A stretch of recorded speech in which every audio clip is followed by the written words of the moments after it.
Bonjour à tous et bienvenue sur le podcast hebdomadaire de la cellule. Aujourd'hui, comme vous le savez, c'est le 5e jeudi du mois et donc c'est le petit podcast bonus avec aujourd'hui un thème racoleur, l'influence du jeu vidéo nuit-il au jeu de rôle. C'est un thème qui nous est venu avec Tom. Nuit-elle. Oh putain, pardon. L'influence du jeu vidéo nuit-elle au jeu de rôle? Excuse-moi, j'ai toujours du mal avec les thèmes. J'ai du mal à les présenter avant. Donc c'est un sujet qui nous est venu avec Tom parce que on a vu des critiques vis-à-vis de Sens qui disaient que l'influence du jeu vidéo avait nui à Sens. Donc on avait envie de le traiter en bonus. Et puis avec nous, on a la chance de recevoir Mathieu Gaborit. Mathieu, ça va? Oui, très bien. Bonjour à tous. Toi, t'es vraiment bien placé pour pouvoir parler de ce thème parce que tu travailles dans le milieu du jeu vidéo et dans le milieu du jeu de rôle. Tu as beaucoup travaillé, tu y travailles encore un petit peu. Un petit peu, oui, avec les chroniques des Féales voilà. qui sortent bientôt. Au niveau du jeu vidéo, tu peux rappeler un petit peu ton actualité du moment? Alors en jeu vidéo, là j'ai fini de bosser sur 2 RPG, un d'horreur et un de fantasy. Ouais. Et là je suis sur un livre interactif qui doit sortir sous forme d'application en fait sur iPad, iPhone, qui s'inspire de livre dont vous êtes le héros et qui doit sortir bientôt et qui veut vraiment parler d'une écriture différente. On parlait ensemble tout à l'heure d'écriture quantique. Ouais. Mais l'idée c'est ça, c'est-à-dire pouvoir circuler dans le récit, découvrir des impasses, se faire plaisir en circulant. Ça c'est marrant, c'est-à-dire que tu veux pas forcément que le lecteur aille jusqu'au bout de quelque chose. Parfois il dit tiens, je peux pas aller au-delà de cet endroit-là. En fait, c'est plus pour. Je sais pas ce que tu appelles une impasse. En fait, l'idée c'est qu'à des moments tu puisses arriver à la fin de l'histoire sans vivre la toute dernière fin. Voilà. C'est qu'il y a des ramifications qui font que tu peux aller les lire, mais revenir et puis en découvrir une autre fin. Ce sont des choix matures qui te font découvrir différentes histoires, différentes façons de la conduire. Ok. Ça me fait penser à Heavy Rain, ton truc. Flavie est avec tout nous. À fait. Coucou. Vous reconnaissez sa voix. Et Thomas est avec nous également. Ce petit podcast bonus. Bonjour. On revient des fêtes de fin d'année, alors on n'en peut juste plus de la gueule. Moi, je suis complètement malade. On a tous bien bouffé. Donc voilà. Alors l'influence du jeu vidéo nuit-elle au jeu de rôle? Alors j'avais envie de commencer par le point de vue économique, mais Thomas, en préparation du podcast, tu me disais que c'était peut-être pas le meilleur moyen d'aborder la question. C'est surtout que moi je veux bien parler du point de vue économique, mais n'étant ni dans l'univers, on va dire, de vente de jeux vidéo ou de jeux de rôle, savoir s'il y a un impact entre les deux, ça va être difficile à aborder. J'interviens sur une chose, éventuellement, c'est de pouvoir dire que si on compare l'économie des deux, de toute façon on le sait, c'est un lieu commun, ça n'a strictement aucun rapport, c'est-à-dire que un jeu vidéo, ne serait-ce qu'un jeu vidéo fort simple, un RPG, prenons un RPG standard avec un budget d'1,5 million, quand on parle du jeu de rôle, on est très très très loin de ces budgets-là. Donc ne serait-ce que d'un point de vue créatif en amont, on peut pas établir de rapport, quoi. Enfin, le rapport c'est de 1 à 100, c'est de 1 à 1000. Moi, si tu veux, je pensais à ça parce que moi, personnellement, mon expérience de rôliste, c'est que j'ai commencé à m'intéresser aux histoires de fantasy, d'aventure, d'imaginaire, en m'identifiant des personnages de jeux vidéo. Mes premières expériences de jeux de rôle, c'est du jeu de rôle de vidéo, enfin du jeu de rôle vidéo, je sais plus comment on dit, les fameux RPG. Et que après, ça m'a donné envie d'acheter du jeu de rôle et de me dire tiens, mais je vais le faire moi-même. Donc du point de vue de l'économie, j'entendais par là, est-ce que finalement le fait que les gens jouent de plus en plus aux jeux vidéo, ça va pas amener des gens à jouer de plus en plus aux jeux de société et éventuellement de plus en plus les gens à jouer aux jeux de rôle. C'est-à-dire que les retombées positives du jeu vidéo en termes économiques vont finalement à terme être positives pour le jeu de rôle. Flavie. Moi, de mon expérience, moi j'étais une fan de tous les RPG. À chaque fois, il y avait le truc racoleur à la publicité, venez vivre l'histoire. Donc moi, j'aimais bien ça, mais j'étais toujours hyper frustrée parce que je trouvais pas qu'on vivait vraiment l'histoire. Tu veux dire dans le jeu vidéo? Dans le jeu vidéo, ouais. Dans le jeu vidéo, je suis désolée. Moi, j'avais pas l'impression d'être plate, quoi. C'était chouette de voir ses aventures et tout, mais. Mais par contre, c'était une affiche de Pokémon. Je m'en souviens encore. Marqué venez vivre le jeu de rôle Pokémon. Et en fait, du coup, je me suis dit, le jeu de rôle, c'est pas un jeu vidéo en fait. Et puis ensuite, je vous ai rencontré et du coup, je me suis dit, je testerais bien le jeu de rôle pour vivre vraiment l'aventure en fait. D'accord. Et là, pour le coup, je me suis vraiment plus identifiée. C'est le jeu de rôle qui... Ouais, ça n'a pas de rapport, quoi. Toi, tu disais en préparation du podcast, Mathieu, que... Tu voulais intervenir, Thomas? Pardon, excuse-moi. Je ta parole. Tu disais en préparation du podcast que pour toi, c'était clair que l'influence du jeu vidéo, enfin, que le jeu vidéo nuisait au jeu de rôle, je sais. Oui, vraiment. C'est-à-dire que... À quel niveau? À tous les niveaux. C'est-à-dire à la fois d'un point de vue créatif, quand tu es intégré à une structure... de développement d'un jeu, et à la fois, j'allais dire, sur moi ce qui m'obsède, si tu veux, c'est la passivité dans le jeu vidéo. C'est-à-dire que moi je trouve que on revient à cette obsession de muscler l'imaginaire, mais quand tu es face à un jeu vidéo, pour moi, cette musculature, elle est très très lointaine, voire atrophiée, voire parfois limite. Le jeu vidéo t'empêche précisément d'être créatif.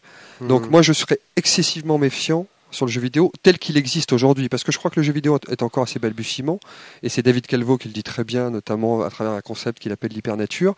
L'écriture même du jeu vidéo est encore un avorton. Enfin, elle est naissante. On est encore à l'état technique. On n'est pas quasiment. On est encore dans la pratique. Comment on va améliorer la beauté du jeu, mais pas encore comment on va réfléchir. Enfin, si, là on commence, je trouve, à rentrer dans comment on va réfléchir à une bonne narration, etc. Thomas, tu voulais intervenir ? Alors oui, sur le fait qu'il y a effectivement une grande différence entre le jeu de rôle et le jeu vidéo. Je pense que c'est surtout sur l'intention créatrice en fait de l'auteur. Dans le jeu vidéo, moi je rapprocherais ça plus à un film, c'est-à-dire que on t'oblige un point de vue, dire à découvrir des lieux que tu ne peux pas tout exploiter, dire que par des formes de couloirs, dire on ne peut pas créer tout ce qu'un joueur de jeu vidéo pourrait vraiment explorer. Alors que le jeu de rôle a cette possibilité d'une exploration totale, puisque le moteur de création, c'est l'imagination. Donc c'est vrai que c'est deux médias quand même assez différents. Maintenant, l'avantage entre le jeu vidéo et le jeu de rôle, c'est que le jeu de rôle oblige à avoir d'avoir un nombre de joueurs quand même assez important, alors que le jeu vidéo, on peut jouer tout seul et quand même vivre une aventure. Mais ça reste deux médias différents qui s'influencent l'un l'autre, mais qu'on ne peut pas vraiment... Là-dessus, sur le nombre de joueurs, attention, je trouve qu'il y a de plus en plus de jeux vidéo qui se jouent à beaucoup de joueurs. Certes, ils sont pas dans la même pièce, c'est pas la même chose, mais ils sont quand même tous ensemble à faire une même partie. Ils peuvent maintenant communiquer via casque, avec IRC. Je suis totalement d'accord, mais je veux dire, dans le jeu vidéo, tu peux jouer tout seul. Un jeu de rôle où on joue tout seul, pour l'instant, j'en ai pas encore vu. Voilà. Bah si, il y a Sweet Agatha. Sweet Agatha, effectivement, c'est une expérience. Permet de jouer tout seul. Mais est-ce que c'est un jeu de rôle ? On s'est posé la question lors du podcast One Shot. On vous invite à aller le regarder. L'écouter, pardon. Flavie, tu voulais intervenir ? C'était sur l'intention créatrice. En fait, je me rappelle de ce dont tu avais parlé la dernière fois, Mathieu. Tu avais dit qu'en fait, quand il y avait une création de jeux vidéo, de l'histoire, vous étiez plusieurs, qu'il y avait un cahier des charges un peu à respecter et qu'il fallait se mettre un peu dedans. Et en fait, je trouve que dans le jeu vidéo, il y a quand même, je parle des jeux vidéo classiques à grand tirage, genre Anima. Les jeux de rôle alors. Les jeux de rôle. Il y a un peu pour les jeux de rôle à grand tirage entre guillemets ce truc-là qui commence à arriver où il va y avoir plusieurs auteurs qui vont se mettre un brainstorming. Et en fait, on va être loin d'une intention créatrice de départ. Donc, oui, alors là, Mathieu. Il y a deux choses très différentes. C'est-à-dire que dans le jeu de rôle, l'équipe de développement, elle échappe à des impératifs. Clairement, elle échappe à des impératifs économiques. C'est-à-dire que tu n'es pas motivé par un éditeur, par un budget tel que tu ne peux pas te permettre de te vautrer. Donc, dans le jeu de rôle aujourd'hui, et c'est un état assez, on fait preuve de réalisme là. Aujourd'hui, le jeu de rôle tel qu'il existe, à un niveau même professionnel, tu vois. Moi, en travaillant avec Sans Détour, je vois un peu la manière dont fonctionne aujourd'hui le jeu de rôle. Quand tu crées un jeu de rôle, tu as toute liberté pour le faire. Ce n'est absolument pas le cas dans le jeu vidéo. C'est-à-dire que le jeu vidéo a des contraintes techniques et c'est ce qu'on disait, c'est-à-dire que c'est ce qui rend intéressant le jeu vidéo d'un point de vue créatif. Pour autant, si tu veux, au moment où tu fais un brainstorm, c'est pas du tout le même dans le jeu de rôle ou dans le jeu vidéo. Ça n'a strictement aucun rapport. C'est plutôt rassurant. Je sais pas si c'est rassurant, c'est différent. C'est-à-dire que dans le jeu vidéo, tu es quand même limité par ces fameuses contraintes techniques qui font que...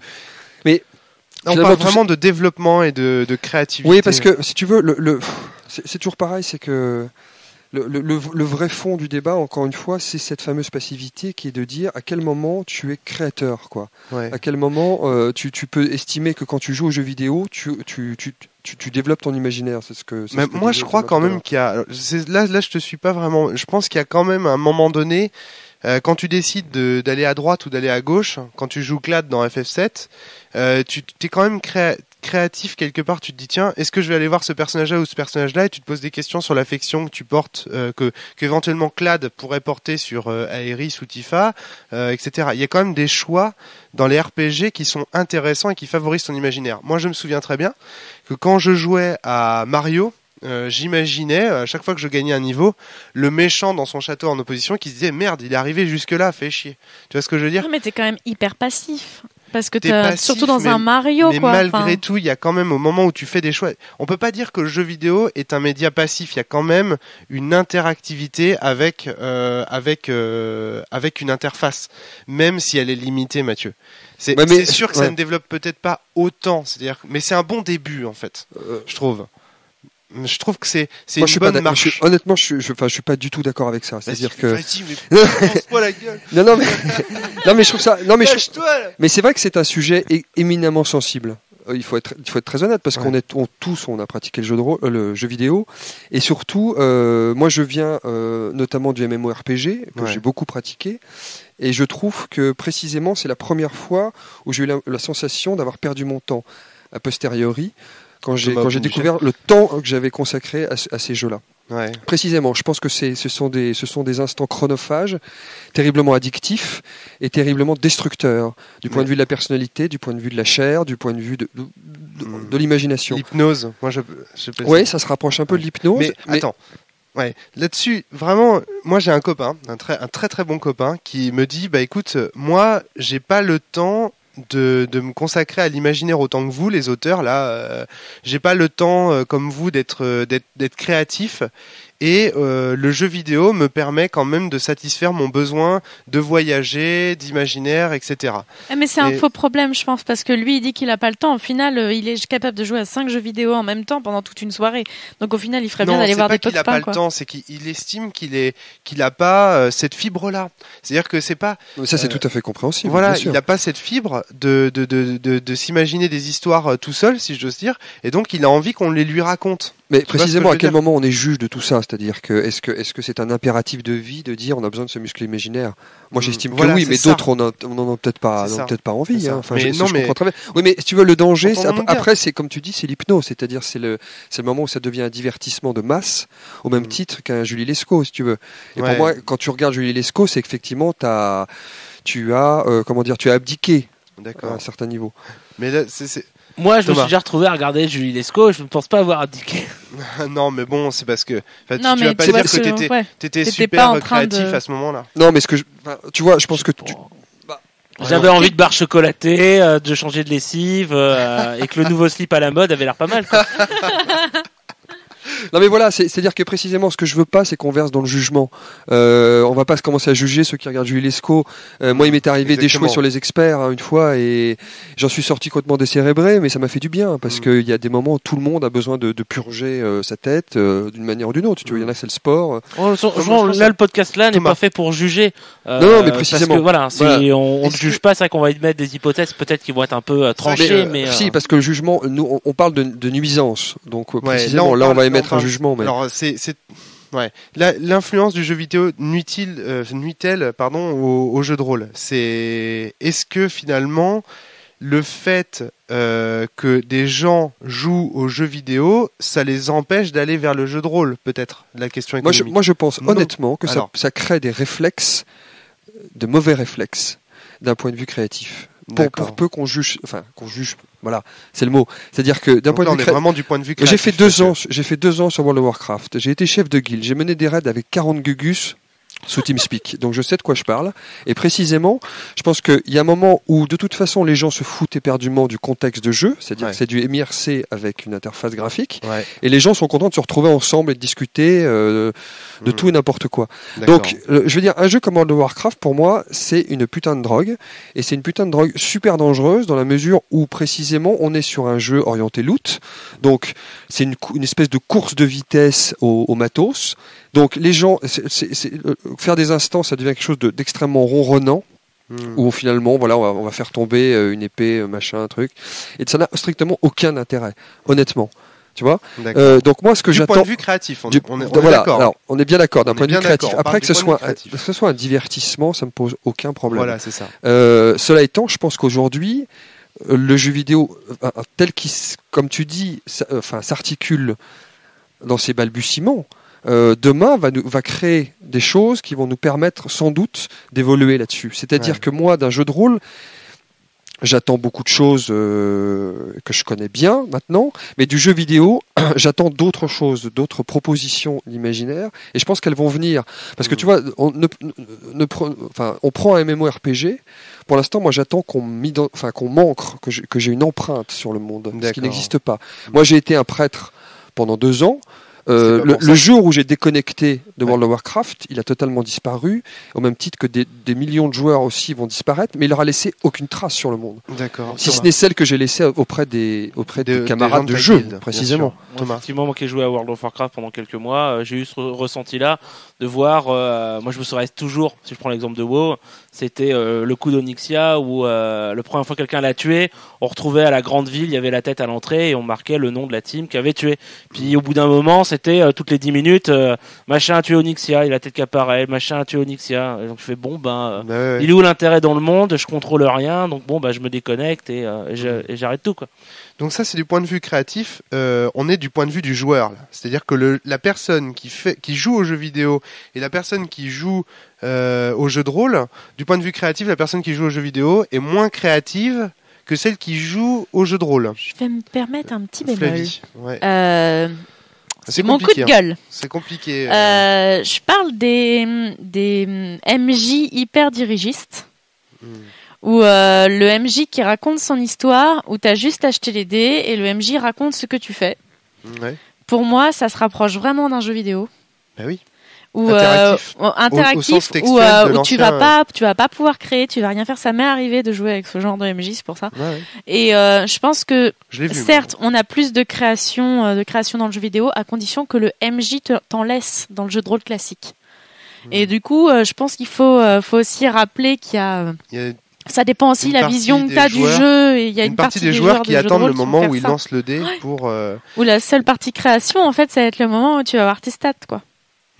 Non, mais encore une fois, là, on est pile poil dans le sujet. C'est-à-dire que là, de ce point de vue-là, du point de vue du joueur et du point de vue de la créativité du joueur, Flavie, ce que tu dis va totalement dans le sens de Mathieu. C'est-à-dire que l'influence du jeu vidéo, ici, elle nuit grandement au jeu de rôle du point de vue créatif. Parce que dans le cas que tu cites, Flavie, on a des joueurs qui, influencés par le jeu vidéo, n'interviennent qu'à des moments clés et d'interaction. Enfin, non, Thomas, qu'est-ce qu'il y a? C'est bête ce que je dis? Oui, je suis pas sûr que ce soit le jeu vidéo qui a créé ce genre de joueur. Voilà, mais en tout cas, si tu cherches à faire du jeu vidéo dans le jeu de rôle, ça va donner ce que Flavie vient de donner. Exactement, on est d'accord. Oui. Mais je suis d'accord avec toi que du point de vue des causes, on n'y est pas. Mais du point de vue de la créativité, tu vois, par exemple, Cédric. Exact. Tu as raison de me reprendre, des fois, quand il est MJ, quand il est pas sûr de lui, il va s'inspirer des jeux de rôle des jeux vidéo qu'il a fait, et il va faire un truc hyper dirigiste où tu auras juste le droit de choisir droite, gauche et de faire un ou deux bons mots et basta, quoi. Ouais. Et c'est là, lui, clairement, c'est les moments où il s'inspire de Diablo, de tous les JRPG qu'il a fait et tout. On y est. C'est-à-dire que le joueur, du point de vue créatif, si on se laisse influencer par le jeu vidéo, on lui ôte certains pouvoirs dans le jeu de rôle. Alors, Frédéric Synthès, avec qui je parlais de ce podcast avant, donc hier en l'occurrence, m'a dit la même chose que vous.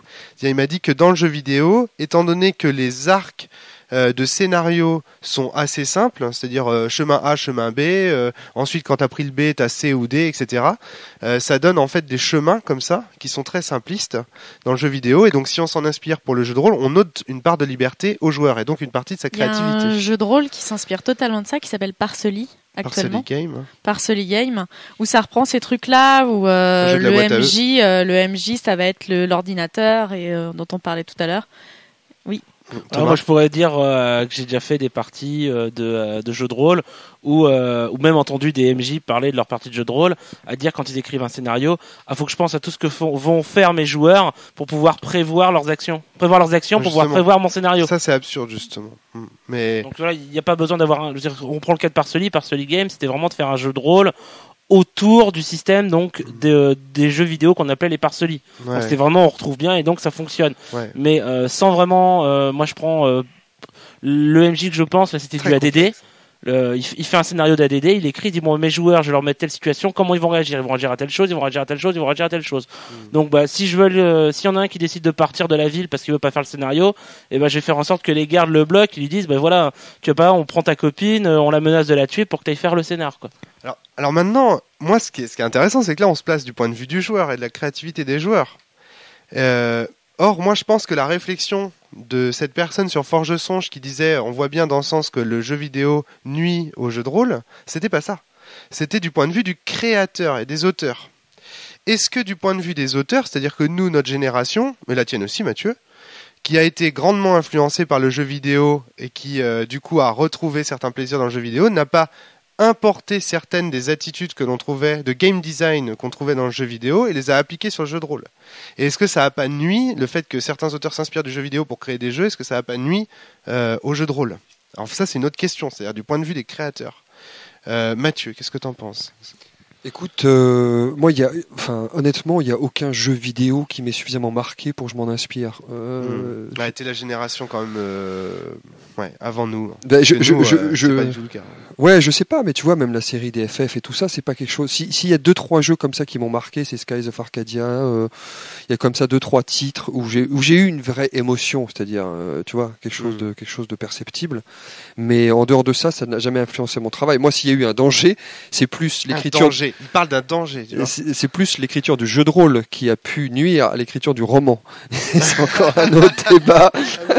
Mais ça, c'est un vrai débat aussi, parce que ça, c'est par contre, oui, c'est vrai. C'est le prochain podcast quand il reviendra. Mais non, moi, je sais pas. Le jeu vidéo, encore une fois, je trouve que ces choix là dont on parle, les A et B, etc.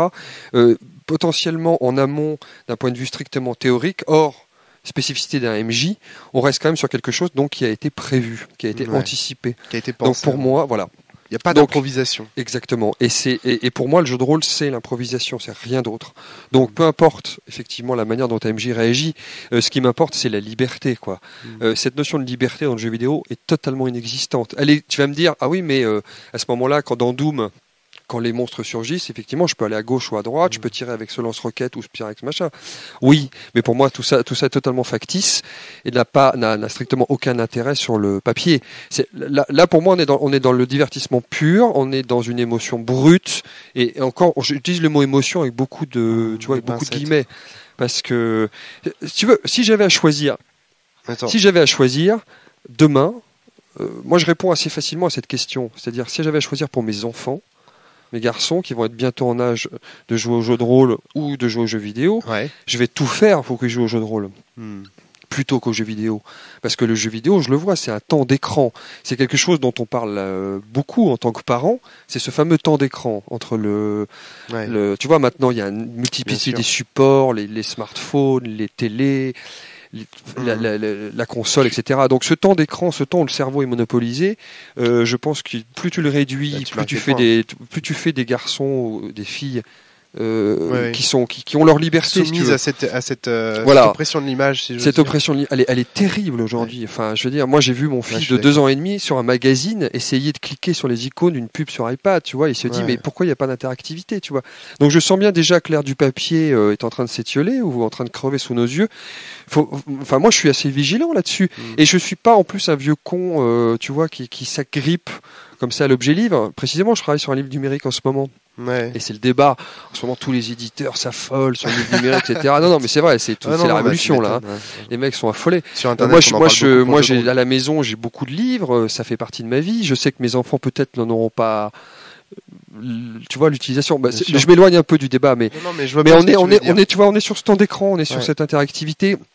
Prétendue interactivité dans le jeu vidéo, avoir des interactions avec des personnes plutôt qu'avec des écrans. Alors, et tu vois, c'est encore une autre chose parce que si on va dans le fond sur le jeu vidéo, il y a pas mal de jeux aujourd'hui expérimentaux qui flirtent avec la poésie, qui reste pour moi une des valeurs sûres, tu vois, de l'immersion, etc. Mais ça, des titres poétiques, tu en vois là le dernier dont on parlait tout à l'heure, From Dust. Pour moi, il y a une vraie poésie là-dedans. C'est quelque chose déjà de différent où quand tu te mets devant ton écran, tu as l'impression d'expérimenter quelque chose qui touche un peu à l'âme, qui a une grâce, quoi. Ouais. Et c'est pas du tout l'impression que j'ai si je vais jouer à GT Rally ou autre, tu vois. Mais encore une fois, sans jugement, parce que j'ai pu. Il y a des jeux comme ça, tu vois, comme Battlefield 1942. J'ai joué avec des potes et on pourrait encore y rejouer si on pouvait. C'est des jeux extraordinaires. J'ai des instants de jeu extraordinaires. C'est vraiment très très très intéressant. Le temps d'écran là, mais c'est complètement, je pense, à côté de la question que je posais tout de suite. C'est-à-dire par rapport à la créativité. Est-ce que tu sens qu'il y a eu de l'influence du jeu vidéo sur ta créativité en tant que rôliste? Non. Tu vois, voilà, ok. Voilà, je vais te répondre simplement, c'est non. Mais je vois bien, on reparlera du temps d'écran peut-être tout à l'heure. Thomas. Alors, pour revenir sur ce côté, justement, les créateurs qui ont été influencés par le jeu vidéo, moi je prends les exemples que j'ai vécu en tant que MJ, en tant que créateur et ressenti en tant que joueur, parce que mon MJ me l'a fait. Souvent, quand tu joues par exemple un FF, quand tu vas avoir deux gros PNJ qui vont avoir une forte discussion avec une grosse musique, toi en tant que joueur, tu as une émotion qui est tellement forte, tu te dis c'est génial, faut que je fasse vivre ça en jeu de rôle. Et on se retrouve à avoir un MJ, donc même moi qui l'ai fait, dire je vais vous mettre deux gros PNJ qui sont balèzes, faire un monologue, et là on se retrouve avec un MJ qui fait son monologue tout seul et avec des joueurs en face qui regardent et qui se font chier, et ça ne marche pas. Ça marche pas. Voilà. Donc j'ai ressenti moi aussi bien en tant que MJ et en tant que joueur, et à chaque fois ça n'a jamais marché. Récemment on a fait du playtest de Sens Néant où justement moi j'avais préparé des décors qui certes l'écriture était pas médiocre, c'était même pas mal écrit, je m'étais bien fait chier, j'avais fait une espèce de poésie et tout ça, mais je l'aurais cité, je l'aurais apprise par cœur et je vous l'aurais récité les yeux dans les yeux avec de l'interactivité, ça aurait fonctionné, mais comme elle était lue, ça a pas marché, voilà. Vous vous êtes fait chier. Maintenant là, c'est intéressant ça. Quand tu as écrit cette description pour pouvoir la jouer, est-ce que tu as pensé au jeu vidéo, bien sûr, la démo. La fameuse démo, c'est-à-dire que tu arrives dans un lieu et là tu as une petite démo d'introduction qui te présente le lieu. Mais bien sûr, ça m'a trotté dans la tête quand j'ai écrit ces textes. Bien sûr. La démo, ça c'est vraiment, je trouve, le problème. Moi, par exemple, quand j'ai commencé à devenir MJ, j'avais toujours un petit moment démo, quoi. Un moment, on va voir les mecs hyper charismatiques qui discutent et tout, et au final, c'est à éviter, quoi. Voilà. Donc là, on voit vraiment. Du point de vue du créateur et du MJ, on voit bien que là, dans la démo, il y a dans la démo du jeu vidéo, c'est-à-dire le moment de présentation où on joue pas, mais où le MJ nous raconte un truc, et ben en jeu de rôle, transposer la démo de jeu vidéo au jeu de rôle, eh bien ça ne marche pas. Mais aussi parce que c'est pas les mêmes personnes quand tu es dans le jeu vidéo. En fait, la démo, elle a tout son sens parce que c'est là que tu vas voir le personnage que tu incarnes prendre du charisme. Ouais, ou parce non, que du coup tu le vois pas, voilà. Mais quand t'es juste un décor parfois. Mais quand t'es dans le jeu de rôle, en fait, tu t'en fous des autres persos qui ont le charisme. C'est toi qui joues, c'est ton perso qui doit avoir du charisme. Et c'est ce que disait Thomas tout à l'heure quand il disait que finalement c'était le jeu vidéo était en train de s'inspirer du cinéma quand il faisait ses démos. D'ailleurs, moi je me souviens que les premières démos, il y a des joueurs qui l'ont mal vécu. Des joueurs de jeux vidéo qui disaient mais c'est nul une démo, c'est un moment pendant lequel je joue pas. Marcus, par exemple sur No Life, qui se plaint systématiquement des Quick Time Events en disant mais c'est nul, c'est une démo et j'appuie juste à un moment donné pour qu'il se passe un truc. Je m'en fous, je veux jouer, je veux du jeu. Voilà, tu regardes maintenant par exemple pour le jeu vidéo, le nombre de fois que je gueule devant un jeu vidéo parce que je me dis tiens j'ai testé ce nouveau jeu, je le mets et pendant un quart d'heure je me tape de la cinématique et je dis non mais je veux jouer moi, je veux jouer et donc à la fin t'éteins ta console en disant bon bah c'est nul. Donc là c'est un exemple où le jeu vidéo encore nuit même du point de vue de la création. Maintenant du point de vue de la créativité, est-ce qu'il n'y a pas des moments je dirais pas nuire, c'est le terme que simplement c'est que la personne qui va créer, qui va s'inspirer du jeu vidéo, en fait là a un outil qui fait d'un point de vue émotion est génial, mais parce que tu es un spectateur et que dans un jeu de rôle, logiquement tes joueurs ne sont pas spectateurs. Voilà, c'est ça. Ils sont acteurs, donc c'est vrai que si tu fais une scène comme ça devant tes joueurs, tes joueurs à un moment ils vont dire excuse-moi bonhomme, mais c'est bien que tu joues tout seul, mais si tu veux pas nous on rentre quoi. Mais c'est ça qui est assez intéressant, c'est que le jeu vidéo peut s'inspirer du cinéma, ça a l'air de fonctionner quand il le fait. Heavy Rain a très bien marché. Ouais, enfin Heavy Rain, moi j'ai bien aimé, mais il y a plein de gens qui ont détesté ce jeu. Mon frère jumeau en fait partie. Mais en tout cas, c'est une possibilité pour eux, alors que pour le jeu de rôle, c'est exclu. Tu vois ce que je veux dire? Et même le jeu vidéo, c'est exclu. C'est comme si le jeu de rôle, c'était un truc, mais bon, ça on en parlera, c'est peut-être un petit peu hors sujet, mais c'est comme si le jeu de rôle, c'était un truc qui était vraiment à part. Quand Olivier Cayrat dit les forges de la fiction, c'est vraiment un endroit où on crée de la fiction à l'état pur, où tout le monde joue, tu vois ce que je veux dire? On peut s'inspirer de rien, quoi, que du jeu de rôle. Mais tu je comprends pas très bien là ce que tu as dit sur la forge. C'est-à-dire qu'on a du mal à s'inspirer d'un autre média pour le jeu de rôle, en fait. Mais je suis pas du tout d'accord avec toi. D'accord, ok, ça dans la mesure où non, mais ce que je veux dire, c'est que précisément quand vous faites un jeu de rôle, quand tu crées un jeu de rôle, tu t'inspires de tout. Ah oui, au contraire de tout. Ouais. Bah, bien sûr. Enfin, je veux dire, le cinéma, le jeu vidéo, tout ce qui a trait à l'imaginaire, et même le reste. C'est l'art total à la Wagner. Là, du point de vue des techniques créatives. Non, mais à compter du moment où tu es créatif, tu te nourris. T'es bien d'accord quand même. Oui, non mais d'accord, mais si tu veux, c'est au niveau des techniques. C'est-à-dire, oui, au niveau des couleurs, oui, au niveau des sensations, oui, au niveau des personnages, oui, au niveau de la fiction en général. Tu t'inspires de toutes les fictions pour créer une nouvelle fiction, ça c'est bien sûr. Mais au niveau des techniques, c'est-à-dire que tu vas dire à ton maître de jeu comment jouer à ton jeu, le moment où tu vas dire comment est-ce que tu joues à mon jeu, c'est-à-dire quel genre de technique tu vas favoriser. Est-ce que tu vas lire mes textes d'ambiance? Est-ce que tu vois ce que je veux dire? Et ben là, tu peux t'inspirer d'aucun autre média. Tu vois, c'est là que le jeu de rôle, quelque part, il a ses propres codes. Enfin, oui et non, parce que encore une fois, moi je trouve que c'est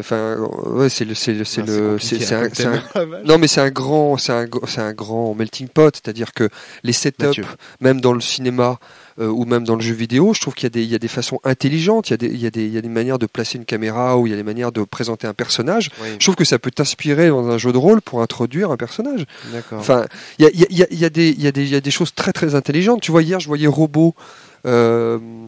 Par les mecs qui ont fait l'âge de glace, je suis très très fan de la manière dont ils écrivent leur dessin animé. Et le film d'animation.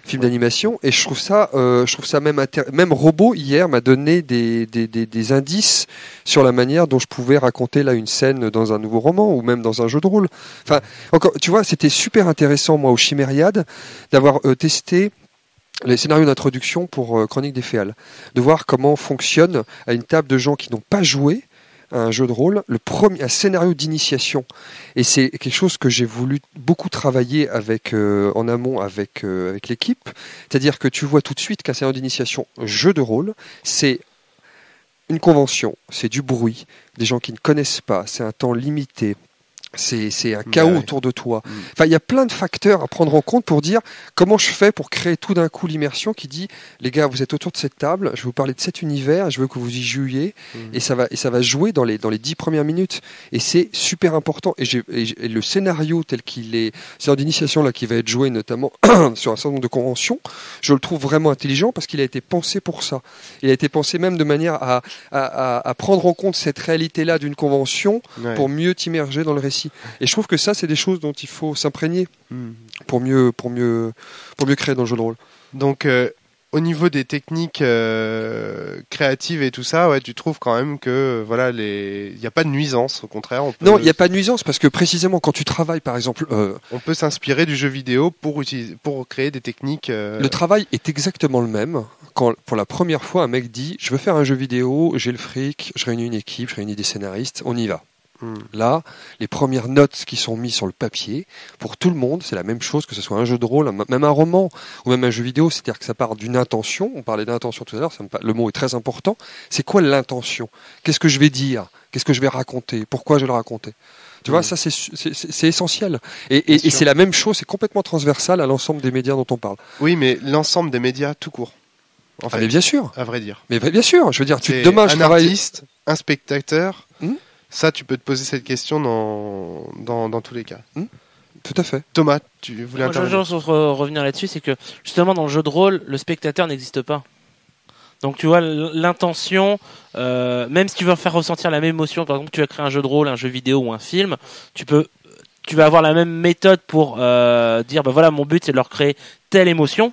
Donc tu vois, ton but au départ est le même, mais la façon de le faire est différente. C'est-à-dire que dans un jeu vidéo, par exemple, l'intention, si je veux faire de la peur, moi je peux prendre de l'exemple, par exemple dans Doom, où je suis dans une pièce noire, j'entends des bruits, et puis d'un coup il y a un monstre qui me tombe sur la gueule.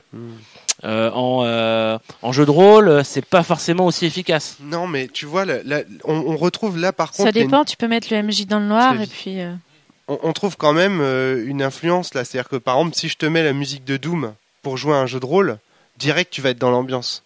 Là il y a une influence intéressante du jeu vidéo sur le jeu de rôle, c'est que le jeu vidéo produit du son pour des ambiances qui tournent en boucle tant que le personnage y est. L'ambiance est là et la musique est là, et donc on peut réutiliser ces musiques pour le jeu vidéo. Pour le jeu de rôle, pardon. Donc nous, on est très friands de ça. On prend des musiques de jeux vidéo, on les importe dans le jeu de rôle et ça fonctionne très bien. Et ça, c'est valable pour le cinéma aussi. Enfin, je trouve que le média jeu vidéo, c'est un média qui se rapproche beaucoup du cinéma. Parce que je retrouve que l'intention du créateur est quasiment la même. Vis-à-vis des musiques, Mathieu, l'intérêt du jeu vidéo, c'est que tant que tu es dans un lieu, la musique doit tourner en boucle. Donc l'ambiance reste la même. Alors qu'au cinéma, les musiques évoluent en fonction de l'action à l'écran. Oui, mais pour moi, tu convoques la même chose, c'est-à-dire un souvenir. Ça, je suis entièrement d'accord. Un souvenir qui a imprégné ton joueur, lecteur, spectateur. Parce que elles sont plus utiles, elles sont plus pratiques en fait les musiques de jeux vidéo. Parce que t'as une ambiance, tu prends la musique, t'as un track pour la musique, t'as une piste. Une musique. Alors que dans les musiques de films, souvent, elles varient, elles évoluent. Tu vois ce que je veux dire ? Donc du coup, en jeu de rôle, si tu les mets, tu vas te retrouver avec des pics d'angoisse en plein milieu d'une musique toute calme, parce que là, à ce moment-là, dans le film, d'accord, je vois ce que tu veux dire. C'est un côté pratique, quoi. Parce que tu vois, pour revenir à ce qu'on disait, je lisais un truc très simple de Stéphane Marsan dans le dernier JDR Mag. Il disait, il le disait très bien, je trouve, de manière très limpide. Le jeu de rôle, le jeu de rôle, c'est dire que tu peux raconter toutes les histoires. Alors que le roman t'oblige à faire un choix et de dire je vais raconter celle-là. Pour moi le jeu vidéo c'est pareil, c'est-à-dire que le jeu vidéo l'interactivité elle est là mais finalement tu racontes une histoire. Oui mais c'est une histoire choisie effectivement par les créateurs. C'est pas la tienne parce que c'est pas vrai. Enfin je veux dire quoi qu'il arrive en dehors effectivement de quelques dead end ou quelques fins alternatives, on voit bien dans tous les jeux vidéo au final on t'est amené quand même sur des rails à finir telle ou telle fin. Oui. Mais même dans un jeu vidéo où tu as des fins alternatives, quelque part c'est des fins qui ont déjà été pensées. Mais bien sûr, exactement, d'un point de vue strictement théorique, ça a été totalement pensé. Alors que potentiellement, encore une fois d'un point de vue théorique, dans le jeu de rôle, toutes les fins sont possibles. Enfin, quand nous on parle de scénario dans un jeu de rôle, le mot est vraiment trop fort parce que tu ne peux pas créer de scénario dans un jeu de rôle. Parce que tu serais obligé de prévoir toutes les actions de tous tes joueurs. Et ça, c'est impossible. Tu peux avoir un décor, un bac à sable, en fait. Alors, Frédéric disait un truc intéressant sur les bacs à sable. Quand j'ai discuté de ce podcast avec lui hier, c'est qu'il disait finalement un bac à sable dans le jeu vidéo, ça fonctionne comme un GTA. Parce que pendant les temps où tu es entre les deux missions, c'est-à-dire entre les temps où tu vas voir les deux PNJ qui vont te donner deux missions différentes, tu te fais pas chier. Parce que tu dois aller d'un point A à un point B. Alors que dans le jeu de rôle, le bac à sable, où tu as des personnages qui ont des informations précises à te révéler, ça ne fonctionne pas. Parce que tu te fais chier en fait dans les temps où t'as pas ces personnages qui parlent. C'est pareil si on prend l'exemple de GTA, attention, GTA, tu n'as pas d'interaction réelle avec l'univers. Dire que dans GTA, tu prends ta mitraillette et t'exposes tout le monde, au bout d'un moment t'as l'armée qui déboule, mais il suffit juste de te planquer et puis tout le monde t'oublie quoi. Donc le système bac à sable, tu vois, dans ta comparaison par rapport à GTA, n'est pas forcément bonne. C'est-à-dire, non, mais c'est-à-dire que les gens qui essayent de faire du GTA dans le jeu de rôle se plantent. Parce que, et donc tu vois, même le bac à sable, il faut qu'il soit pensé d'une certaine manière. C'est ça qu'il faut voir, quoi. Donc c'est intéressant, je trouve, comme remarque, le fait que quand on fait rien dans un jeu de rôle, ça marche pas. Alors que dans le jeu vidéo, on peut rien faire et pour autant prendre du plaisir. C'est pas qu'on ne fait rien, c'est qu'on laisse les joueurs un peu dans le flou, voilà, c'est ça. Ouais. C'est ça le truc. C'est marrant, moi je trouve que c'est les plus beaux moments du jeu de rôle, quoi. Mathieu. Précisément, c'est-à-dire que le moment où tu es suffisamment épaissi les personnages et qu'on se connaît suffisamment bien autour d'une table et que les joueurs n'ont quasiment plus besoin de toi. Enfin, moi je trouve que le plus beau scénario, c'est celui où on n'a plus besoin de moi, quoi. C'est là où je me dis, en tant que maître de jeu. En tant que maître de jeu, c'est-à-dire que je ne suis plus là que pour donner de toutes petites impulsions pour que le récit rebondisse ou tu vois. Mais je pourrais presque être là, si tu veux, à titre de un peu la statue du commandeur, quoi. Je suis juste là et c'est presque le MJ, le spectateur. Quoi. Exactement.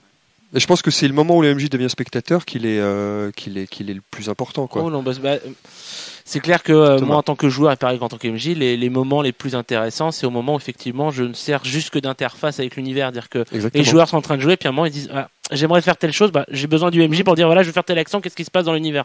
Et là c'est clair, c'est les plus belles parties. Hein.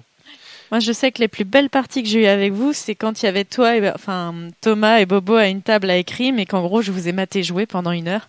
Vous faisiez de la merde, c'était super. Et je me suis bien marrée et j'avais rien à faire. C'était très très bien. Il y a une partie de ce podcast qu'on a déjà abordé finalement, Mathieu, tout à l'heure. C'était sur est-ce que finalement le jeu vidéo nuit au jeu de rôle du point de vue de l'univers. Et puis là, tu me disais, non, on s'en inspire aussi, donc on l'a déjà traité. C'est-à-dire que, non, mais oui, encore une fois, la profession aujourd'hui existe, on l'appelle le world design. Ouais. C'est encore différent du game design, mais là, ça veut dire penser un monde.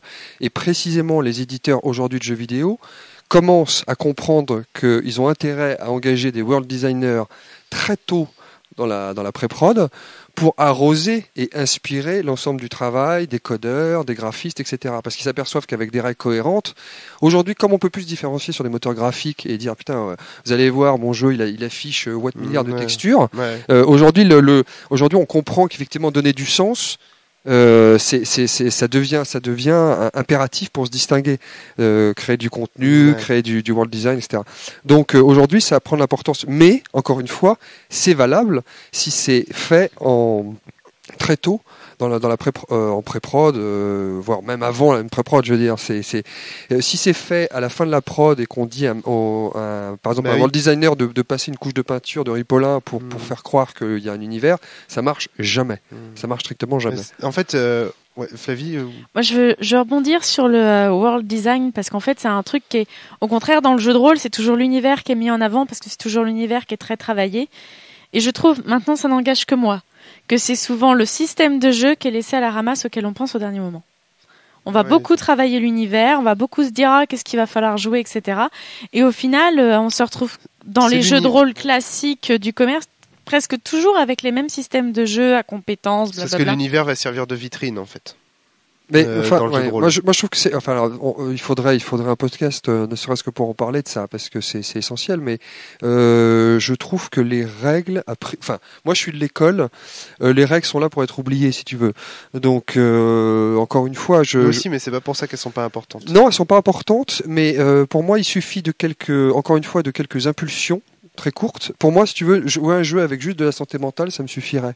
Tu vois, je suis d'accord avec toi. Mais justement, c'est pour ça que les règles sont là pour être oubliées, oui, mais parce qu'elles doivent soutenir l'intention du joueur, l'intention créatrice en fait du jeu de rôle. C'est vraiment un autre débat. C'est un autre débat parce qu'on sait bien que la liberté c'est les règles, mais encore une fois, je trouve que précisément,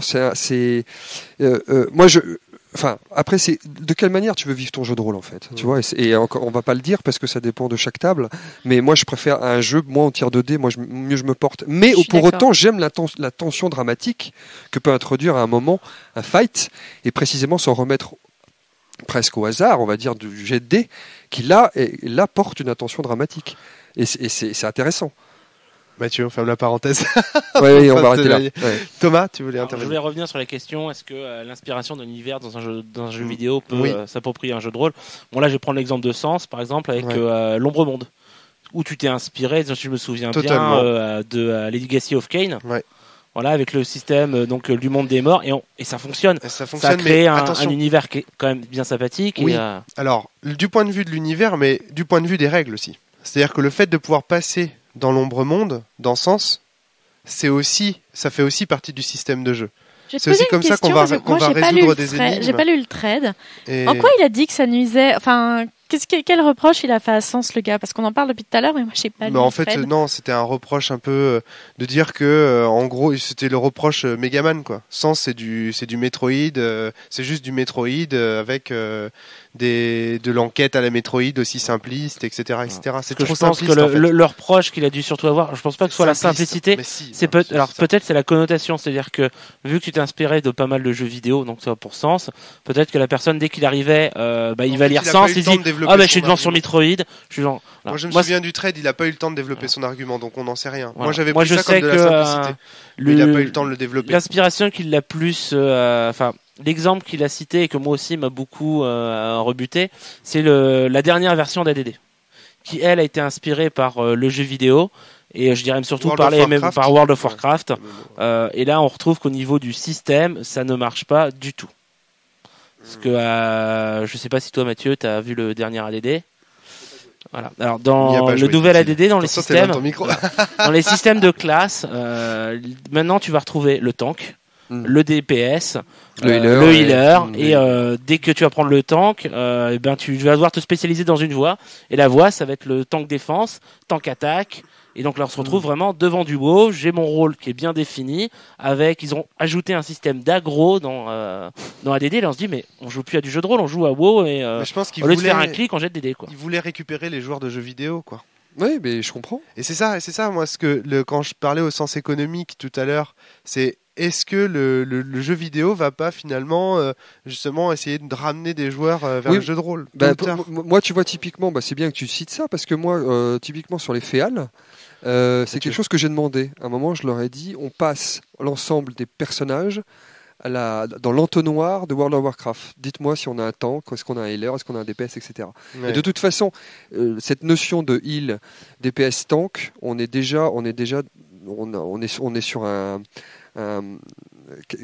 on est quasiment au balbutiement, si tu veux, de la notion d'équipe, la notion de complémentarité, etc. Donc ça, c'est assez peu dépassable d'un point de vue strictement théorique, pour peu que tu te fasses, t'es un tableau Velleda, t'es une équipe, etc. En revanche, ça n'a, encore une fois, moi je l'ai fait pour voir si on n'était pas trop inspiré par ça ou trop marqué par ça. Parce qu'en même temps, ça t'empêche d'être créatif aussi, d'avoir un personnage qui a directement un lot de compétences. Tu vois, mais c'est terrible. Il y a un truc que je reproche énormément aux jeux de rôle classiques d'une manière générale, Mathieu, et c'est les compétences. Les compétences, les aptitudes. Parce que ça veut dire que le personnage se définit en fonction de son savoir-faire et de son utilité. De son efficacité. Or, ce qui compte dans la vie, c'est pas d'être efficace, c'est pas d'être utile. C'est d'apporter un message, c'est d'apporter une vision. Tu vois, l'artiste, par exemple, dans cette société moderne, il n'est pas spécialement utile à IBM, par exemple. Mais pourtant, il lui apporte quelque chose. Tu vois ce que je veux dire? Alors, oui, mais... c'est pas parce que... Et ça, moi, c'est ça qui m'énerve dans le système de compétences, c'est qu'on a l'impression qu'on est défini, que les gens sont définis par ce qu'ils savent faire. Mais c'est comme si de ça, ils sont rien. Tu en parles comme si c'était exhaustif, alors que ça l'est pas du tout pour moi. C'est-à-dire que précisément, à partir de cette base que je trouve éminemment limpide, c'est à partir de ça, moi, que je peux construire une psychologie, si tu veux. Puisque elle surgit ex nihilo, il me faut bien, entre guillemets, une sorte de fossile appréhendable. Et ça va être, pour moi, c'est celui-là. Je le trouve moi très pratique, au contraire, pour pouvoir dire. Mathieu, je crois que je commence à comprendre pourquoi est-ce que j'ai plein de. En fait, au fur et à mesure, plus tu parles et plus je me dis non, ça marche pas, ça fonctionne pas ce qu'il dit. Je commence à mettre le doigt sur notre désaccord. Très bien. C'est que pour toi, le jeu de rôle a plein de règles qui ne sont pas dites en fait. C'est dans la liberté que les règles laissent aux joueurs que le jeu de rôle existe. Alors que moi, je fais partie de l'école qui pense que c'est grâce aux règles que va pouvoir s'exprimer la liberté du joueur. Est-ce que tu vois ce que je veux dire? C'est-à-dire que toi, j'ai l'impression que ce que tu dis, c'est le jeu de rôle, c'est ce qui reste lorsqu'on a arrêté de penser aux règles, lorsque on a... Et souviens-toi, dans le dernier podcast, tu avais fait une réflexion qui était très intéressante, je crois que c'était au niveau de l'argent. Tu disais, et ça m'a hanté depuis, tu disais, l'auteur, il a besoin d'argent autant que pour qu'il n'ait plus à y penser, en gros. Les règles, c'est pareil dans le jeu de rôle pour toi. C'est-à-dire que les règles, on en a besoin autant qu'au moment où on l'oublie, quoi. Oui, parce que c'est là qu'on découvre le vrai jeu de rôle. C'est-à-dire que toi, tu es capable de faire un super perso ultra psychologique et tout dans un jeu de rôle qui est pas fait pour ça, dont les règles n'en parlent pas du tout. Oui, tout à fait. Eh ben oui, mais ça, pour moi, ça marche pas. Et on pourra en discuter en off, parce que bon, les auditeurs sont habitués à mon discours blablabla, en Marie qu'on connaît par cœur. Mais voilà, pour moi, ça fonctionne pas. C'est-à-dire que pour moi, si tu veux développer un personnage sensible, il faut que dans les règles, t'aies une compétence de sensibilité, pour faire simple. Hein. Et si t'as que des compétences de combat et des règles de combat, je suis désolé, mais tu pourras pas. En tout cas, le jeu ne t'encourage pas à faire un personnage sensible. Tu vois ce que je veux dire, Mathieu? Oui, très bien, mais je suis affreusement pas d'accord. C'est ça qui est génial. Non, mais bien sûr. Ouais. Alors voilà, c'est pour ça. Et là-dessus, on est en opposition. Moi, je vais être en accord avec Romaric parce qu'il m'est déjà arrivé de jouer à des jeux où je me suis retrouvée qu'avec des compétences de combat et je jouais pas une combattante. Je me suis retrouvée un petit peu dans la panade parce que du coup, je savais rien faire techniquement du niveau de ce jeu, vu que mon personnage n'était pas un combattant. Alors qu'au final, il avait d'autres capacités, mais qui n'étaient pas du tout notées sur la fiche et j'avais aucun moyen de le noter. J'étais une sorte de barde, en gros, je jouais de la musique et tout, c'était pas du tout là-dedans. Et du coup, en fait, j'avais rien sur ma fiche de perso qui me correspondait, donc j'ai rien pu noter. Donc, tu vois, tu sers à rien.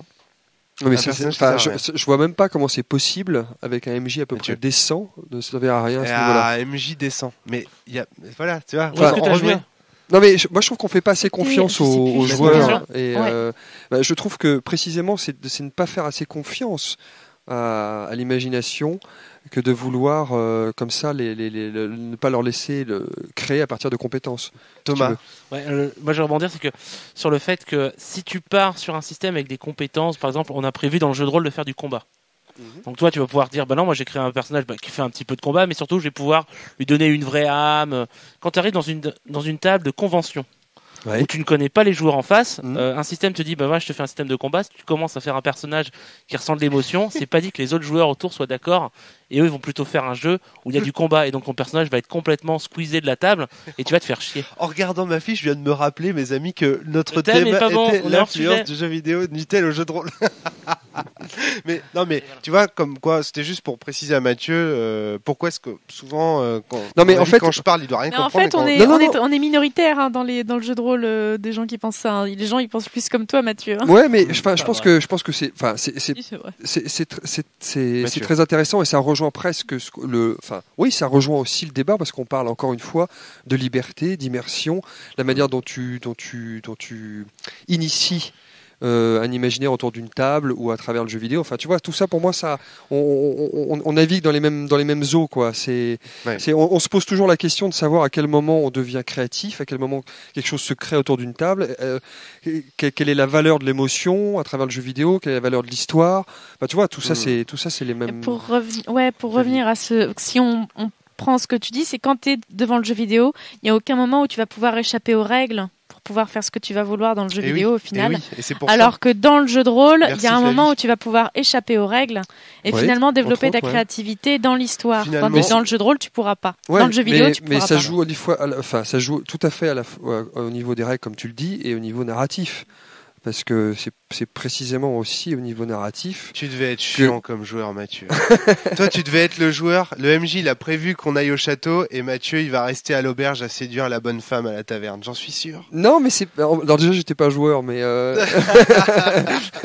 non, mais je trouve que précisément, tu le vois là en jouant.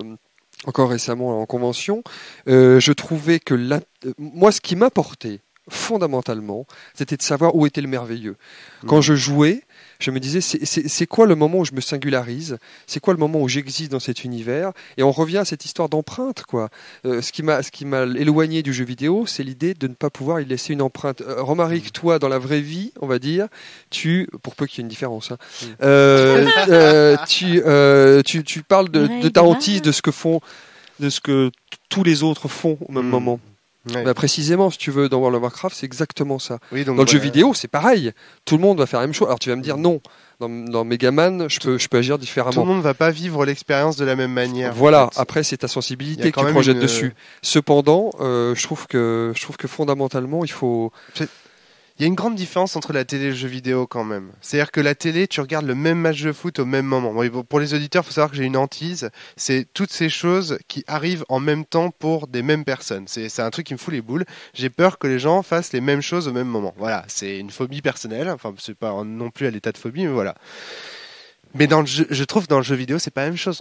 La preuve, c'est que les gens s'échangent ensuite dans le bus le matin en allant au collège, dire t'as fait quoi toi contre le boss là? Ah bah j'ai utilisé soin max parce que c'est un zombie et comme ça avec soin max ça lui fait des dégâts. Ah ouais non sans déconner, tout a fait ça. Mais moi j'ai pas du tout fait ça, j'ai monté la limite de machin et truc. Et c'est ça. Malgré tout, il y a quand même une activité. Tu vois ce que je veux dire? Mais la question c'est est-ce que l'homme à ce moment-là s'élève un peu ou pas? Mais en fait, ce type de débat. Est-ce que tu as été vraiment créatif? Non, tu as juste fait quelque chose que le système permettait. J'ai étudié des schémas logiques. Je me suis dit, tiens, je vais utiliser zombie sur ce perso pour le tuer avec le soin.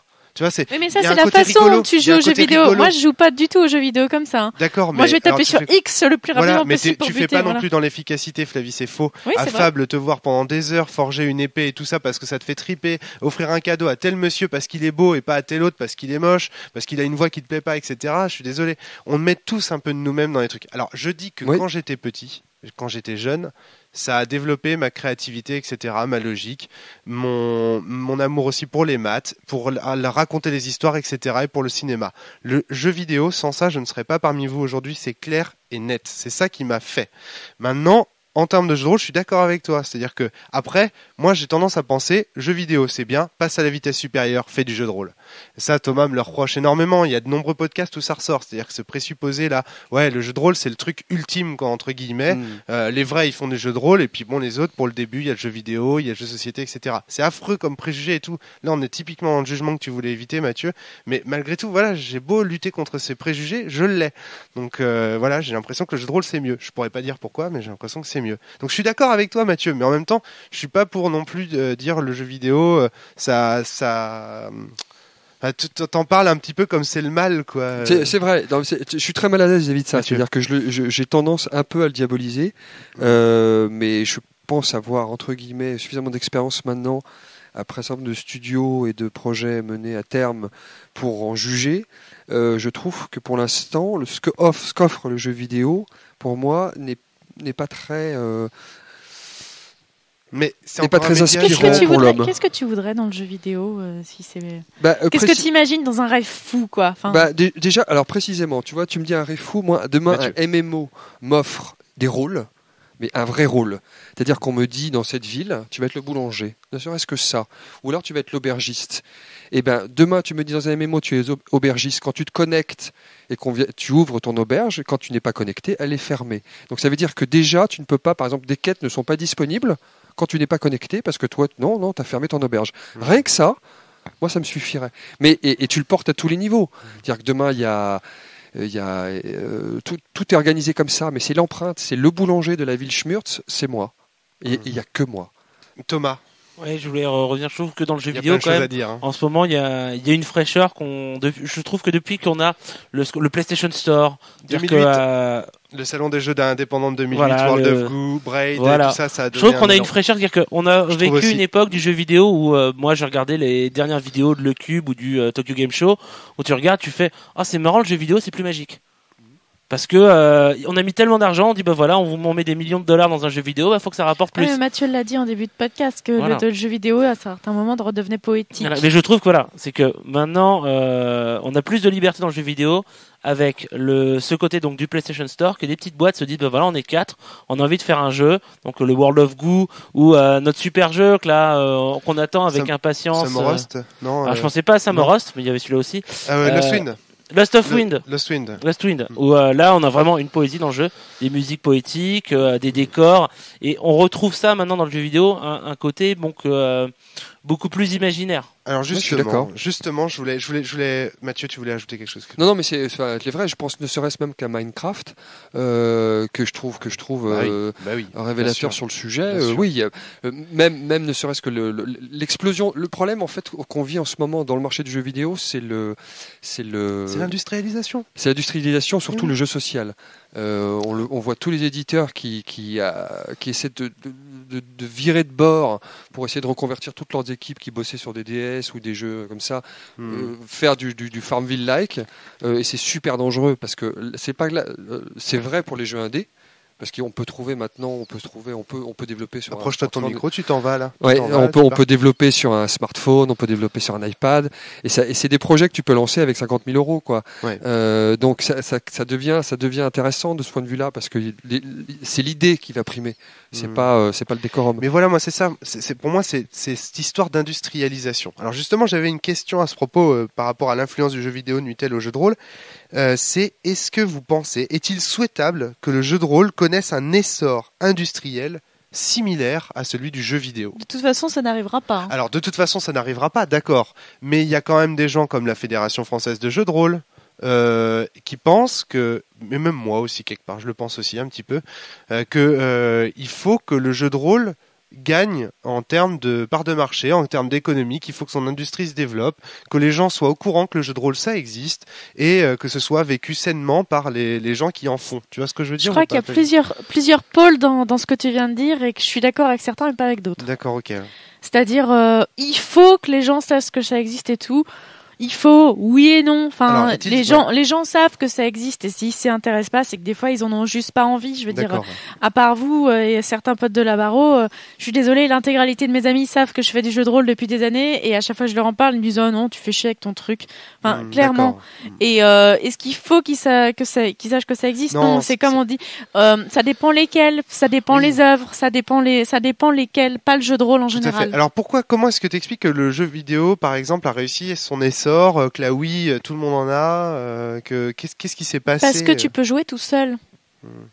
Parce que tu peux jouer tout seul, c'est tout bête. Oui, mais pour faire un jeu de rôle, faut que tu aies plusieurs heures. Faut que tu aies un endroit pour jouer. Faut que tu aies un endroit où tu peux être un peu immersif. Et faut que tu aies toute une bande de potes. Alors ça, c'est les contraintes physiques qui font que le jeu de rôle s'imposera moins facilement n'aura pas d'industrie par rapport aux jeux vidéo. Je pourrais t'en rajouter une autre, c'est que le jeu de rôle, t'achètes un livre, un crayon, un papier et c'est fini. T'as quasiment plus jamais besoin de retourner à l'industrie. Le jeu de rôle nécessite quelqu'un qui va être MJ, qui va devoir y passer du temps. Oui. Un jeu vidéo, entre guillemets, c'est facile. T'allumes ta console, tu peux être tout seul, tu peux avoir des jeux à plusieurs, mais généralement tu vas être tout seul et puis tu vas prendre en main direct. Voilà, donc tous ces thèmes-là sont très intéressants, mais c'est pas ceux-là auxquels je pensais quand j'ai écrit la question. C'est du point de vue créatif. C'est-à-dire que par exemple, ce que disaient tout à l'heure Mathieu et Thomas, le fait que les petits jeux indés, pourquoi est-ce qu'ils sont si originaux et pourquoi ils exploitent le média jeu vidéo à fond? C'est parce qu'ils sont indés, parce qu'ils sont plus dans l'industrie et dans l'obligation de faire du chiffre, parce qu'ils sont plus à l'origine, je pense. C'est eux qui exploitent Certes, de la meilleure manière. Pour autant, tu as toujours besoin précisément d'un tissu entre guillemets industriel, voilà. Et je pense que le jeu de rôle aurait tout à gagner. C'est ça la tension. Alors intrinsèquement c'est impossible, mais pour autant moi j'adorerais que le jeu de rôle ait plus de moyens. À fond, moi aussi. Oui. Il aurait tout à gagner. Tu vois, plus de moyens, plus d'auteurs, plus de gens qui peuvent travailler professionnellement là-dessus et avoir du temps. Être un professionnel, ça veut dire aussi être payé pour le temps que tu y consacres. Je suis d'accord. Et auquel cas voilà. Mais quelque part ça implique des contraintes aussi de vendre après derrière. Et du coup, quand tu veux vendre, tu dois mettre des gros nichons sur la couverture. Pas toujours. Alors, je suis absolument pas d'accord. Non, j'exagère. Je vois ce que tu veux dire, mais je pense que précisément, on peut être intelligent sans pour autant mettre des gros nichons. Enfin, tu vois, et plaire au plus grand nombre. On parle de règles, de compétences. Pour moi, ça fait partie de l'enjeu. Précisément. Pour moi, les gros nichons, c'est les compétences. Non, mais vraiment, si tu veux, je pense que les compétences, c'est quelque chose qui t'invite par la main, qui te prend par la main, qui te dit n'aie pas peur, viens dans cet univers, regarde, il y a quelque chose de familier. La familiarité, c'est essentiel pour entrer dans l'imaginaire. L'imaginaire, c'est tellement violent en soi que pour t'y inviter, il faut absolument des repères. Et ces repères-là, comme les compétences, pour moi, me semblent essentiels. Thomas. Moi, ce que je voulais dire, c'est qu'effectivement, l'industrialisation pour le jeu de rôle serait une bonne chose parce que ça permettrait à ce que tout le monde connaisse la chose et surtout se mette à jouer. Et là, on a par exemple pour le jeu vidéo, c'est que là, on a un moment, un tas tellement industriel pour faire de l'argent qu'on a ces petits indés qui vont proposer autre chose. Et ce qui pourrait favoriser le jeu de rôle, c'est que c'est parti, on va faire des jeux de rôle que pour faire de l'argent, ça se vend des millions d'exemplaires, mais ça va permettre à des gens qui ne connaissaient pas les joueurs de dire c'est pas mal le jeu de rôle, on pourrait essayer de jouer différemment. C'est bien, tiens, on est 3 potes, on va créer nos petites boîtes indés pour essayer de sortir des jeux de rôle différents de ce qu'on trouve dans le commerce. Donc je pense que ça pourrait largement favoriser le jeu de rôle de passer par l'industrialisation parce que ça permet d'avoir plus de joueurs, plus de créateurs et donc des meilleurs jeux. Mais tu vois, à l'inverse, la façon...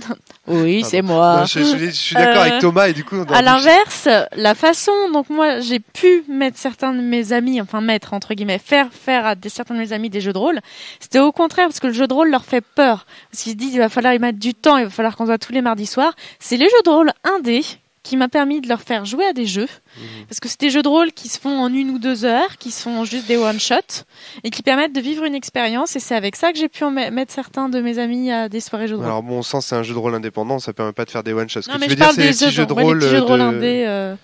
c'est compliqué, hein. Vraiment, c'est dur d'en parler. Parce que moi, j'aime pas dire non plus des petits jeux de rôle, des snack gaming... Non, c'est pas... mais c'est des jeux de rôle one-shot quand même. Ouais, c'est des jeux de rôle one shot. Des jeux de rôle one shot, c'est ce qui m'a permis de faire moins peur, quoi. Non, t'inquiète pas, tu vas pas être obligé de devenir un fou qui joue un rôle tout le temps, quoi. Alors, aussi, ce qui permettrait à l'industrialisation du jeu de rôle, c'est de revaloriser l'image du jeu de rôle qui est pas pour certaines personnes qui restent le soir dans leur cave à jouer entre eux. C'est pas ça qui leur fait peur, c'est le fait qu'il faille y passer beaucoup de temps. Moi, je pense que oui, pour injecter de l'argent et rémunérer des auteurs à ce qu'ils font, c'est-à-dire tout ce que disait Mathieu au début de la question.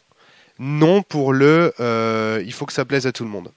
Pour moi, rien ne me fait plus peur que quelque chose qui plaît à tout le monde. Quand quelque chose plaît à tout le monde, c'est qu'il y a quelque chose, c'est suspect, quoi. C'est suspect. C'est que ce n'est pas suspect du tout, ça va. Non, mais oui, non, ça c'est sûr. Mais voilà, c'est tout. C'est pas parce que tu industrialises que ça plaira à tout le monde. Maintenant, il y a des jeux qui marchent mieux que d'autres parce que ça plaît à plus de gens, mais ça plaît jamais à tout le monde. Industrialiser, ça veut dire quand même sortir des grosses quantités, des gros nombres d'exemplaires, des best-sellers. Je pense que quand ils ont fait Mister Mosquito sur PS2, donc un jeu de simulation de moustiques, ils l'ont sorti quand même à pas mal d'exemplaires au Japon. Quand il en a apporté en Europe, ils l'ont fait moins parce qu'ils ont dit que ça se vendra pas. Et moi, c'est un jeu que je trouve génial, quoi. Ouais, pourtant, c'est industrialisé. Réussir à piquer celui qui est dans la baignoire. Alors, l'influence du jeu vidéo nuit-elle au jeu de rôle? Mathieu, dernière réponse, ultime réponse, on va s'arrêter là. Oui. Oui, pour toi, c'est clair? Oui. À cause de toute ce manque de créativité du joueur, la passivité du joueur. Thomas, je confirme.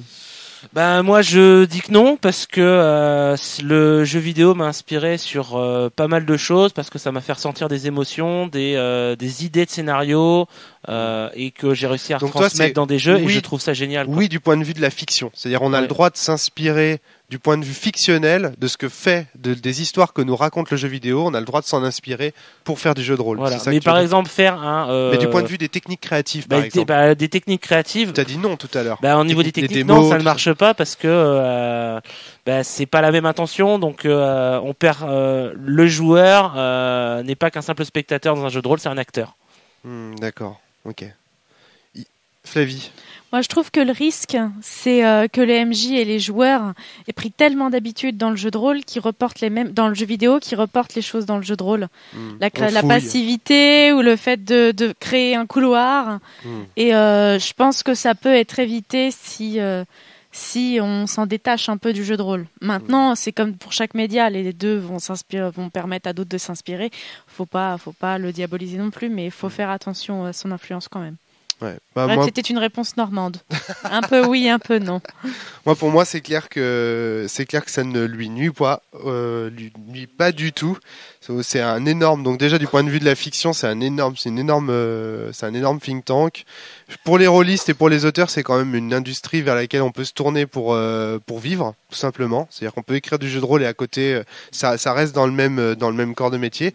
C'est deux médias qui sont assez actifs, c'est-à-dire où l'on demande aux joueurs de prendre des décisions, de faire des choix. Alors, je sais, Mathieu, je te vois faire la grimace. Mais il n'est pas le seul. Quand même, c'est-à-dire, il n'est pas le seul. Vous faites tous la grimace, mais pour moi, c'est une bonne manière le RPG sur console, c'est une bonne manière de se donner envie un jour de faire du jeu de rôle sur papier, et ça, je trouve ça chouette. Le jeu de rôle sur papier, pour moi, a une forme de supériorité du point de vue de l'imaginaire. Mais par contre, du point de vue pratique, c'est le jeu vidéo qui l'emporte, parce que c'est plus pratique de jouer à un jeu vidéo que de faire du jeu de rôle, de rassembler des amis, etc. Donc si on veut consommer si j'ose dire, si on veut vivre une aventure en étant un minimum actif, le jeu vidéo a une supériorité sur le jeu de rôle à ce moment-là. Mais justement, c'est peut-être aussi que les gens ne font pas de jeu de rôle parce qu'ils ont l'habitude de la facilité du jeu vidéo. Et que justement, s'il n'y avait peut-être pas le jeu vidéo, on aurait plein de rôlistes à l'heure actuelle si World of Warcraft n'avait jamais existé. Il y en a qui ont reproché à Magic. Moi, je connais plein de gens qui ont reproché à Magic d'avoir pris. Attends, moi, je connais plein de gens qui ont laissé tomber le jeu de rôle parce qu'ils se sont mis à WoW ou à d'autres jeux comme ça. Moi, ça, j'y crois pas. Moi, j'en connais, moi. Moi, j'en connais. Alors, Mathieu dit bien sûr que si. Mais bien sûr que si. Enfin, ça, il y en a des exemples par milliers. C'est-à-dire tous les gens qui, à compter du moment, sont injectés dans la vie active. C'est-à-dire, tu perds un groupe parce qu'un tel bouge dans telle ville de province, etc. Le meilleur moyen de se retrouver, c'est encore une fois, c'est de jouer à WoW ou autre. Tu veux dire que c'est la solution de facilité, quoi. C'est pas oui, encore une fois, c'est pas une solution de facilité, c'est juste si, c'est une solution. Si, t'as raison. Si. D'un point de vue pratique, oui. D'un point de vue pratique, je trouve ça très délicat parce que. Moi, je trouve que c'est vraiment un drôle de sujet. Non, mais parce que le jeu vidéo, encore une fois, je suis d'accord pour dire que c'est créatif en soi. L'écriture du jeu vidéo, les talents mis en œuvre dans le jeu vidéo, les graphismes, les codeurs et tout ça, c'est une somme de travail et parfois d'intelligence aussi qui font que ça reste un média passionnant. Pour autant, encore une fois, je te dis que c'est la manière dont tu vas vivre ton jeu vidéo. Pour moi, le mettre le vivre au même titre que tu consommes du cinéma, tu consommes une expo, tu vois, ça me semble intéressant. Mais après, quand ça devient exhaustif, avoue que ça crée chez beaucoup un comportement addictif et passif qui est vachement dangereux. Moi, dans le jeu de rôle, quand j'étais ado, que j'avais pas accès au même accès aux jeux vidéo, honnêtement. Il y avait un vrai travail sur soi et sur l'imaginaire qui était beaucoup plus intéressant. Il y avait une vraie mise en abîme, une mise en danger même. Non, mais c'est sûr, de surmonter cette timidité, d'être là en chair et en os, de se sentir, de se voir, de se parler. Enfin, tout ça est infiniment supérieur à cette interface prévue par d'autres. Pourquoi ? Pour que tu payes ton abonnement tous les mois. Il y a un moment où il faut se réveiller aussi, quoi. Non, mais ça c'est clair, je suis entièrement d'accord avec toi. Mais c'est pour ça que je dis qu'il faut quand même que le jeu vidéo, quelque part, mène au jeu de rôle à terme. Tu vois ce que je veux dire ? C'est là que je glisse et que tu vois Thomas qui fait la grimace. Et c'est très moi je pense que c'est là que je glisse, moi. Ouais, mais c'est très compliqué. Moi j'ai pas envie de dire que si t'as goûté au jeu vidéo, t'auras du mal à aller au jeu de rôle parce que le jeu vidéo t'aura appris à rien branler et à attendre qu'on te raconte ton histoire et appuyer sur X. Romaric en est l'exemple. Mais non, mais il vient du jeu vidéo. Je viens du jeu vidéo et je suis sûr que je suis pas le seul. Non, mais je pense que t'es devenu rôliste entre guillemets, pas malgré toi, mais ce que je veux dire c'est que tu l'aurais été. Mais sans le jeu vidéo. La vraie question finalement, est-ce que c'est pas, on s'en fout du média, ce qui compte c'est ce qu'on vient chercher quand on y va. C'est ça la vraie question. C'est-à-dire que moi quand j'allais dans le jeu vidéo, finalement ce que je venais y chercher c'était imaginer, être créatif. Mais t'avais lu des livres dont vous êtes le héros avant, non? Non, carrément pas. Non. C'est le jeu vidéo. Non, j'avais jamais rien fait avant. Mais le truc c'est que c'est ça, c'est qu'est-ce que j'étais venu chercher dans le jeu vidéo. Dans le jeu vidéo déjà à l'époque j'étais venu chercher l'imaginaire. Pourquoi est-ce que j'ai arrêté de jouer quand la PlayStation 2 est sortie? C'est parce que je trouvais qu'il n'y avait plus rien à imaginer. Tout était donné. Le personnage c'était plus de 2 pixels. Il était même plus... Tu vois Mario en pixels sur NES, je l'imaginais pas pareil que quand je l'ai vu après sur Wii bien formé. Parce que moi je m'étais imaginé le personnage différemment. Je venais y chercher de l'imaginaire, je venais y chercher de la créativité dans le jeu vidéo. Donc quand j'ai vu après le jeu de rôle, je me suis dit mais ça m'en apporte plus, donc c'est un meilleur média pour moi. Finalement la question c'est ça, c'est quelle est l'attente du joueur et quel est le meilleur média. Alors est-ce qu'il y en a un qui nuit à l'autre? Ça dépend de quel joueur vous êtes. Ça, à mon avis, c'est la réponse qu'il faudrait donner à ce podcast. C'est quel joueur es-tu? Dis-moi quel joueur tu es et je te dirai quel est le média qui nuit à l'autre dans ton cas précis. Si t'es plutôt quelqu'un qui a besoin si t'aimes plutôt quelqu'un qui aime aller au cinéma, regarder des films, etc., mais en même temps t'aimes pas la passivité qu'il y a au cinéma, fais du jeu vidéo. Mais si t'es quelqu'un de plutôt créatif... Là tu parles d'un consommateur. Je veux dire, tu parles pas d'un joueur. Ouais. Oui. Oui, si, non, t'as raison. Donc de ce point de vue... Mais quand...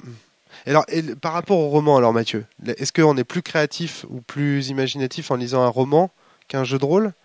Le roman, jeu de rôle, est-ce qu'on pourrait pas... Ça n'a rien à voir, je pense, les deux. Ça n'a rien à voir. Ça n'a rien à voir parce qu'encore une fois, dans le roman, au même titre qu'un jeu vidéo, finalement, tu as choisi à raconter cette histoire-là à travers les yeux de ces personnages-là. Mais pour autant, je pense que le roman te laisse peut-être à toi, par exemple, les mêmes impressions qu'on peut te laisser le jeu vidéo, dans la mesure où tu investis un espace tu interprètes énormément de choses.